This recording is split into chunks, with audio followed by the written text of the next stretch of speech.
It triggers me when I hear average women talking about settling for average men. And I'll be honest, why do it trigger you? because you'd be lucky to get an average man. He would be settling for you. He would be settling for you to have to deal with you. Oh, Jesus Christ. Why would a man, how can I say this without sounding rude? Kevin, just I'm trying to, why would a man who has this going on choose a woman like that? Okay, if you say he's high value, when I talk about high value, it's not just money. It's over a period of time. It's what you do. It's also men of value must recognize you as a peer or a potential peer. You got to have a network of high value men and others, and you must be useful to others in a group. So you judge a man not just on his money, by his network, by other men who say, yeah, that's a man of value. He's a mover or shaker. yeah, Most eligible. Okay, man, but these men don't settle. They don't settle because that's not even in their mindset. They don't. So you ladies can call it what you want, and I'm thinking, how long have y'all been dating? 2 weeks now. You said so I should just settle for an average guy, and I'm like, you're an average woman. Why should you not? I would be settling. I mean, nothing wrong with why would you be settling and he wouldn't? So what would he be doing? Would he be upgrading? He don't got no money, so. If he don't have no money, you ain't fine enough for no money. I'm not fine enough for money. No, you're six. You're five. You're five. You said you're six, man. You said you're six. You don't get money. You get second shift at the plant, man. You got 2 children, and you said you are 6. I give you 5, 6. Your numbers together would be average. So why? So an average man would be upgrading to get you. Ouais, c'est ça le truc qui fait très mal à entendre, et je sais qu'il y en a dont ça va piquer le cul, mais cette vidéo je pense qu'elle va piquer le cul, parce que j'en ai un peu marre des trous de balles qui mettent des commentaires avec leur vision de 2 sur 10. L'argent c'est une métrique qui est importante pour les hommes pour le succès, et le succès d'un homme, que ce soit l'argent ou pas, il n'y a pas que ça. Mais en tout cas l'homme il doit atteindre sa valeur par le travail. Tu nais très rarement avec beaucoup de valeur, à part si t'es un exceptionnel mannequin et que t'es un 10 sur 10 tellement plus beau que tous les autres, que ça va te permettre d'avoir accès à beaucoup plus de femmes. Mais en même temps ça ne te protège pas du fait qu'elle te traite comme de la merde, comme c'est le cas avec beaucoup de femmes modernes. Et donc la meilleure solution si tu veux être respecté par ta femme, puisque ce que ne comprennent pas beaucoup de femmes, c'est que le respect c'est la chose la plus importante pour un homme auprès de sa femme, et c'est la chose la plus bafouée par les femmes modernes, et bah il va falloir que tu amènes de la valeur sur la table. Ça c'est ce que les hommes ne comprennent pas, c'est qu'il faut que tu sois un homme de haute valeur si tu veux une femme de haute valeur. T'as en fait une délusion des deux côtés. Les mecs ils croient qu'ils méritent des meufs super fraîches, et les meufs dégueulasses elles croient qu'elles méritent un homme super riche. Mais là on va parler du cas simplement d'un homme qui a déjà accompli qui il est, qui a déjà charbonné, qui est déjà devenu un homme de haute valeur. Il a accès à un nombre de femmes quasiment illimité, de par le fait qu'il voyage, et toute personne qui voyage et qui a un jour au moins expérimenté le fait d'avoir de l'argent dans sa vie, sait que dans les 5 étoiles et dans les aéroports, c'est là où tu trouves les femmes les plus belles. Parce que les femmes les plus belles sont avec les hommes les plus riches. C'est aussi simple que ça, et c'est pas qu'une question d'être vénal, c'est une question de rareté. Plus la femme est belle, plus elle se distingue des autres femmes, plus l'homme est charismatique, riche, et toutes les autres qualités que ça demande pour devenir riche. Et donc par définition, quand on parle d'un homme riche, on parle pas d'un homme qui a gagné de l'argent tombé du ciel, mais d'un homme qui a dû devenir, traverser des épreuves et traverser la vie pour obtenir en récompense de l'argent. Les hommes, ils ont une marge de progression qui est beaucoup plus grande vu que notre beauté, elle n'est pas autant liée à notre physique. Même si notre physique ça compte et que le glow-up c'est important et que mettre les chances de son côté entre guillemets c'est hyper important, ce que tu vas faire dans ta vie, c'est ça qui va t'amener des meilleures relations avec les femmes.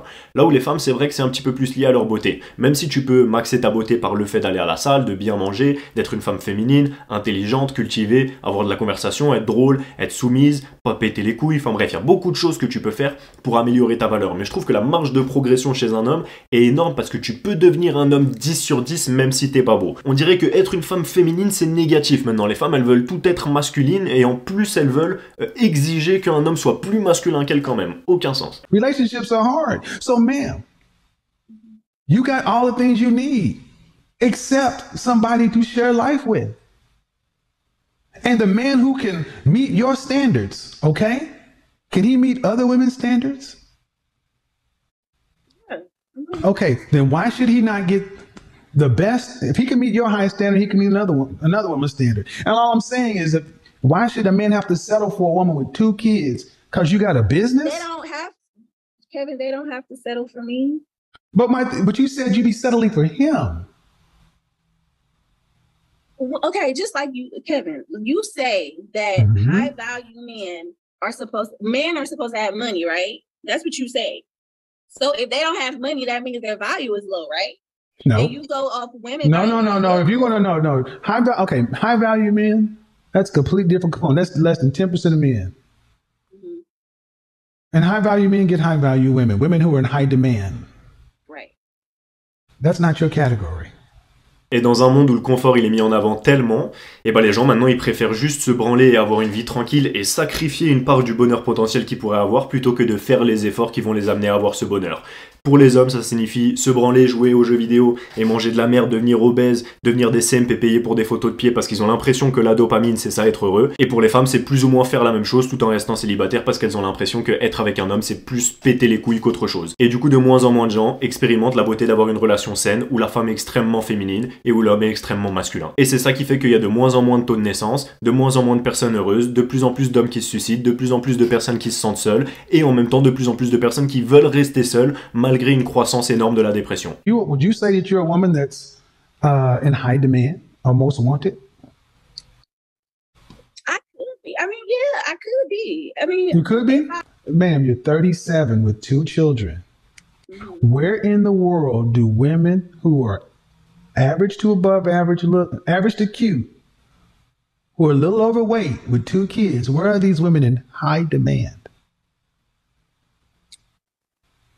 Kevin, I'm working on myself. So if no, ma'am, I asked a very specific question. It's not because you're working on yourself. That's fine, but that doesn't mean you're in high demand.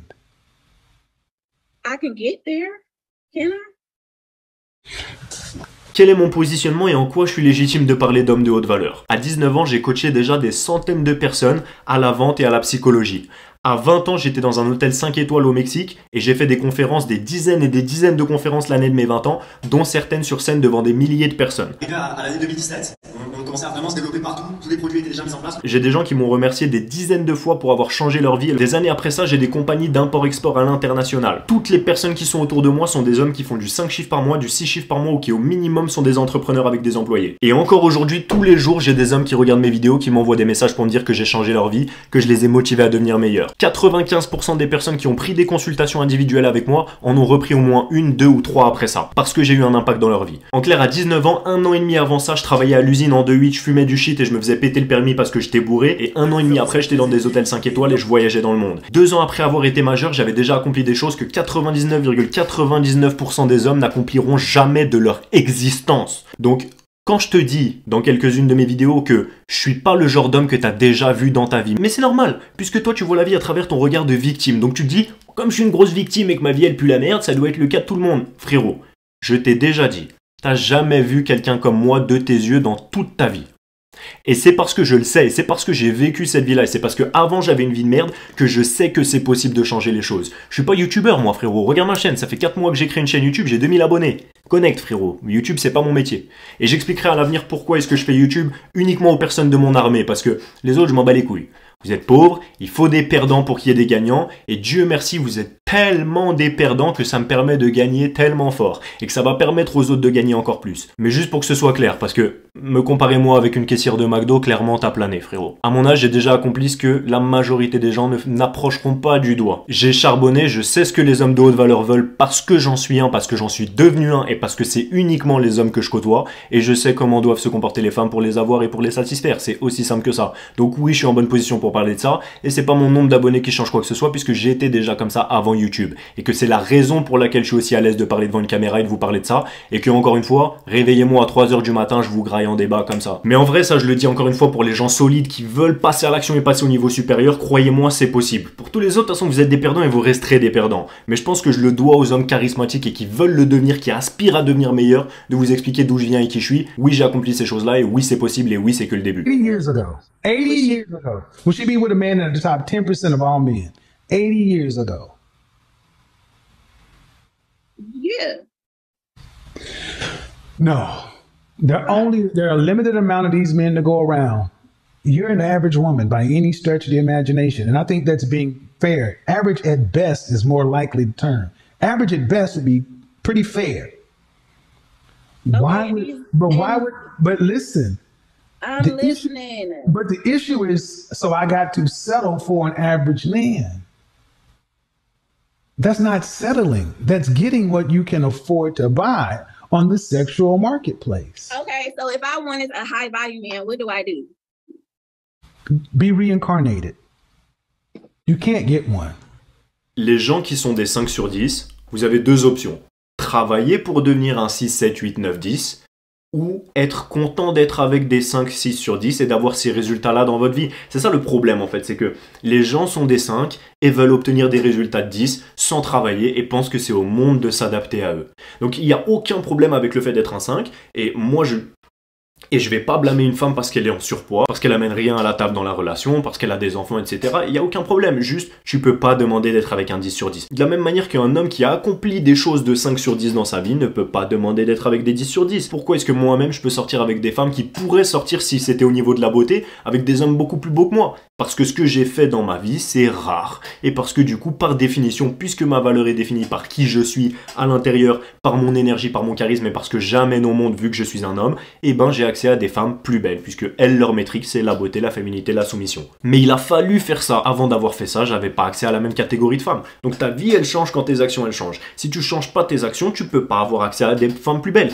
Et tous les hommes l'acceptent, ça. Tous les hommes comprennent bien, je peux pas avoir... Enfin, il y en a qui sont dans l'illusion, hein, entendez-moi bien. Mais je veux dire, c'est facile à comprendre ce concept-là pour un homme de si t'es un 5 sur 10, t'auras pas accès au 10 sur 10, frérot. Arrête de te voiler la face. Je dis ça à un homme, il va me dire ouais, c'est vrai. Je dis ça à une femme, elle va dire non, mais non, c'est pas vrai, je suis sûr que je peux trouver. Les femmes, elles sont toujours sûres qu'elles peuvent trouver l'exception numéro 1. Elles sont persuadées qu'elles vont trouver le milliardaire ou le multimillionnaire sur Terre qui va les faire kiffer en acceptant qu'elles soient dégueulasses. Et en plus de ça, comme la manière de faire une chose, c'est la manière de tout faire. C'est pas juste que t'es pas belle, c'est que comme tu ne prends pas soin de toi, eh ben tu ne prendras pas soin de la maison et des choses que tu dois faire ou de peu importe quels sont mes critères en tant qu'homme. Et donc pourquoi est-ce que je voudrais être avec une femme comme toi alors qu'il existe des femmes qui sont des 10 sur 10, qui sont pas des filles faciles, qui sont intelligentes, qui sont soumises, qui cassent pas les couilles, qui ont une vision sur le long terme, qui veulent être des femmes au foyer, qui veulent apporter de la douceur et qui ont conscience de leur valeur pour autant et qui sont pas irrespectueuses. Ces femmes-là, elles existent.